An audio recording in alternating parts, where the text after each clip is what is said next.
இவங்க ஆசிரமா போயிட்டு வராங்க.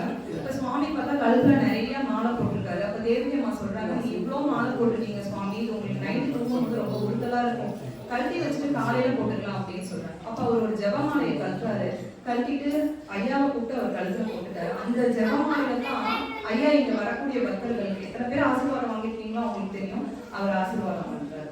அப்ப இந்த அனுபவத்தை கேட்கும் போது எனக்கு என்ன தோணுச்சு அப்படின்னா, சின்ன சின்ன விஷயங்களுக்கெல்லாம் என்னுடையது அப்படின்னு சுயநலமா இருக்கக்கூடிய இந்த உலகத்துல சுவாமி அவருக்கு கொடுத்த அந்த பொருட்கள் எல்லாம் இந்த கோயில வைக்கவும் தானே நமக்கெல்லாம் ஒரு கிருபை, அதை தொட்டு வழிபட முடியுது, நம்ம கண்ணால பார்க்க முடியுது. அதே மாதிரி சுவாமி சொல்வாராம், இந்த ஸ்பெக்கர் டச் சம்திங் எக்ஸ்சேஞ்ச், சுவாமி தொட்டாவே அந்த பொருள் மாறிடுன்றப்போ சுவாமி போட்டிருந்த அந்த ஜெபமாலையில தான் அவர் நமக்கு ஆசீர்வாதம் பண்றாரு அப்படின்றப்போ நமக்குள்ள அது எத்தனையோ கர்மவெளிகளை குறைச்சிருக்கோம், மாற்றங்களை உருவாக்கிருக்கோம். அப்ப அவர் செய்யறாரு இல்லையா, அவருடைய குணம் அது தான் பெற்ற அந்த ஆனந்தமும் அருளும் எல்லாருக்கும் கிடைக்கணும்னு நினைச்சாரு இல்லையா, அந்த குணத்தை தான் நம்ம எல்லாருமே கத்துக்கணும். எல்லார் மேலேயும் அன்போட அரவணைச்சு வாழ பழகிக்கணும்.